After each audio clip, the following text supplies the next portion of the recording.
ahead, Crybaby. Yes, sir. Hey, Kent, can you hear me? Loud and clear. Yes, sir. Go ahead. I wasn't prepared really for the peppered moth, but do you agree that that's an example of natural selection and mutation? I do not. It's not a mutation. They already have the gene code for black and white. It is not a mutation, and it's not natural selection. The birds aren't selecting based on the color. It's not an example of evolution at all. The black moths inherit that mutation from their parents. It's a heritable mutation. It's already in the gene code to produce both colors. Why do you say it's a mutation? What exactly mutated? Well, I mean, are you saying that we don't have mutations every time that we give birth to a baby, for example, that baby doesn't inherit mutations? No, listen to me. The moth having a black or white wing is not the result of a mutation. There are black and white people in the world. We call them black and white. Are they the result of a mutation? Well, this is a different thing. So the dark color is caused by a single gene, a mutation in a single gene.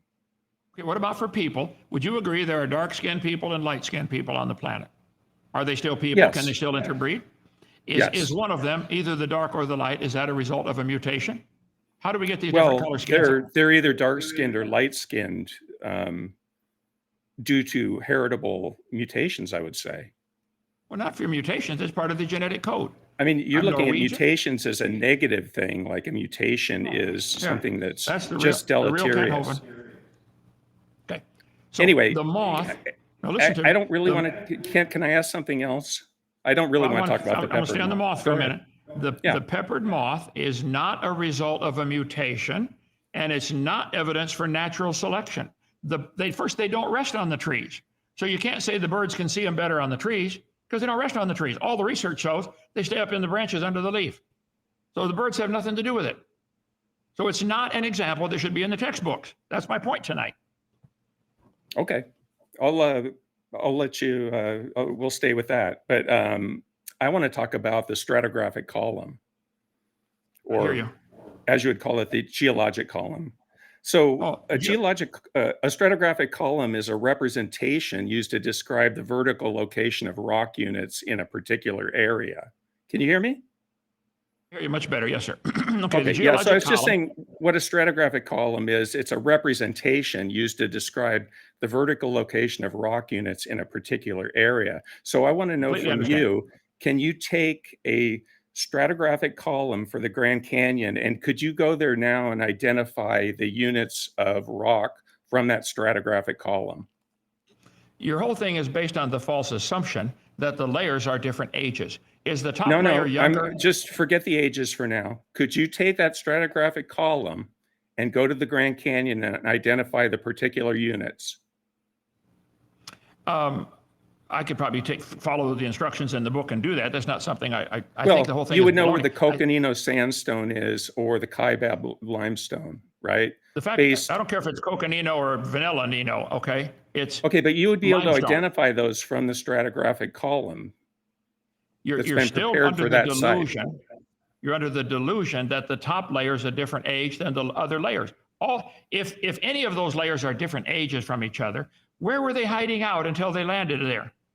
Okay, I'll answer that. The same age. I'll answer that. Let me provide an example of that. So say somebody makes bricks in the year 1800. In the year 1900, they cement those bricks together in a house. The year 2000, they've demolished that house and they used the old bricks to build a new house. What's the age in the new house? What's the age of the brick? What's the age of the house? Putting an old brick into a new house. What's the age of the house? I suppose. So you're saying the house that was built out of the older bricks was what? If you're going by the date it was built. This is very different though than this claiming because a layer is laid down at a certain age, therefore the dirt in that layer is a different age. You gotta really look at your own example here. Well, the dirt in those bricks is the bricks can be the cobbles. I'm asking you though, the answer to the question is the old house would be dated at 1900 and the new house would be dated at 2000. despite the fact that the Okay. bricks were manufactured in, I think I said 1800. So think of those houses as layers. And probably the nails in the house came from iron that was made at the creation of the world 6,000 years ago. And might be made from But still, trees the that didn't start house growing is a until 40 certain years age, ago. and that's what we're dating is the age of the layer. No, I know you We're believe not that. dating That's the simply brick. not. The bricks could be cobbles, for example, cemented into a cemented cobbles could be bricks in a cement in a house. The age of the house itself is not the age of the bricks. Right. People use antique stuff all the time. Around here, they have really ancient buildings they tear down to save the wood and reuse it. Like you get the ancient hickory flooring, put for your floor of your house. But you're Right. missing the point. Every speck of dirt in that house is the same age. Every Yes, but speck of dirt in the universe. Yeah, but you're the one that's missing the point because I'm asking for the age of the house, which is the age of the layer, not the age of the grains in that layer. It's the age of the layer itself. It's the age that the layer is deposited or laid down as magma in a volcanic eruption. It's not the age of the particular elements or even the grains of rock that compose that layer. Oh, I understand completely what you guys are trying to say about that. You're saying the layers are different ages because that's when they were laid down. Moving it from here over to here to lay it down is like shuffling a deck of cards. Is the top It's card not now like younger? shuffling a deck of cards. The same material. You moved it over to a new place. It's like adding a card upon a card, and we've had this discussion before, but it's like adding a card on top of a card on top of a card, and basically climatic and geologic changes over time would be expected to change areas back and forth between sedimentary and erosional environments. So sometimes you're getting sediment that's deposited, and sometimes you're getting those layers are eroded depending on the climate or particular tectonic environment, say that what's happening at that particular time. I understand. So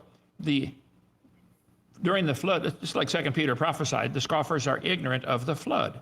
During Noah's flood, with the crust of the earth being much more loose than it is today, freshly broken up when the fountains of the deep broke open and the water underneath came to the surface, the plates would move around and the water might slosh one way for 6 months and slosh another way for 30 days.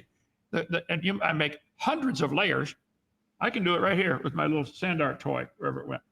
I can make dozens of layers in a few minutes. What happened to my sand art toy? Oh, they put it way up there where I can't reach it. Okay. So yes, I think every speck of dirt on the planet is the same age. When it was laid down, means nothing. It's still the same age. Of course, when it was laid down means everything. Because the fossils that lived, the organisms that lived at that time are preserved in those layers. There's volcanic elements in those layers that we can date those layers using radiometric decay, potassium argon dating, say. Back up and look at it from a whole new perspective. During a flood, worldwide flood in the days of Noah, some whole ecosystems would be drowned at the same time. There might be hot water coming out from inside the earth that would kill all the fish within 40 or 50 miles. And so those dead fish are going to be buried. And then later, that section of ground comes up, and now maybe something else happens. The birds run out of food, so flocks of birds die. It could be that all the layers that we see were formed in one flood, Noah's flood.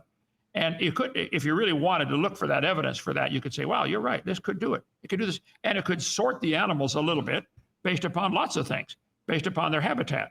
I bet clams are going to be found with other clams because clams hang out with other clams. I've looked at the data, and when you take the Grand Canyon, it basically shows that there were sea level rises and changes gradually over time. And so you would get, sandstone would be beneath siltstone, beneath limestone, et cetera, depending on the sea level changes that are happening. It doesn't show. You even admitted right tonight that the geologic column, you can use the geologic column that's been prepared for the Grand Canyon and use that to identify the rock layers that are in the Grand Canyon. You can use that drawing, that representation that is the stratigraphic column, and identify those layers. Here's where you're missing the point. They made the drawing of the Grand Canyon layers based on the Grand Canyon layers. This is they Right, went and saw but that. you and could said, go "Oh, this 10 is you could go sandstone, 10 this is-" miles away. You could go 10 miles away from one particular location, or even 50 miles away, and still find those same layers. No way you So would see that during a global flood in a chaotic that's environment exactly what like that. That's exactly what you would see in a global flood. A global flood means global. The layers would form over huge areas. You might get a layer of limestone. There's a gravel seam that goes from Alabama, where I live, all the way to North Carolina. 7 layers of gravel, and it's predictable. Come see it. Gravel, sand, Okay, clay, gravel, sand. Go from here to North so tell Carolina. me how you would get the multiple layers of limestone forming in the Grand Canyon Well, like I during said, Noah's flood, for example. right. If the crust of the earth was freshly broken and still loose, the pieces had not locked together well, like most of them are today. Some are still moving. The plates of the earth just moving back and forth, the tide going up and down, water rushing in and out. There are lots of factors. Ask anybody who spent any time on the ocean or in near the ocean and see how strange things happen rapidly. So you could have the crust of the earth get inundated by it, just simply the tide, leave behind a layer of limestone. The moon pulls up the tide, water rushes in. Limestone's formed through the very gradual accumulation of calcareous shells, tiny calcareous shells of It organisms. doesn't have to be, no, it doesn't have to be gradual accumulation. It could happen from one catastrophe against a great thermal shock. All of a sudden you get a bunch of hot water coming into one area and everything dies. Go to the diatomaceous And then earth all core that's, in Montana. and then you get a bunch of other layers, and then you get another limestone layer on top of that from another Oh. death event. Is that what you're saying? That's certainly possible. I'll watch the video when I get to Where's heaven the and find evidence out. of that? I mean, we The have fact that paper after paper written about the Grand Canyon describing the fossils and the depositional systems that those layers were formed in. Where's the evidence for your model? You should see all the papers they write in North Korea about how wonderful the guy with the funny haircut is. They've got lots of papers written about him. He's a great guy, It doesn't mean Yeah, but nothing. we're talking about global science. We're talking about science around the globe. Do you think there's a global cabal against creationism? I think there's a Satan versus God war going on, and Satan guides a lot of people's thinking, and they don't want God telling them what to do. That's another story. I think there's a much bigger picture of who's determining what. But would you agree, in a country like North Korea, they would never publish an article against communism or against their wacky leader? In Iran, would they ever publish an article? Right. I would agree with you there, but we're talking about science in every, science across the globe. And you're basically saying there's a giant conspiracy, or people are being fooled by the devil or what have you. But we're not talking about a particular religion or particular political party or what have you. We're talking about science. Maybe we are talking about a religion. Maybe evolution is not part of science, like I've been saying for years. Science is what we can observe.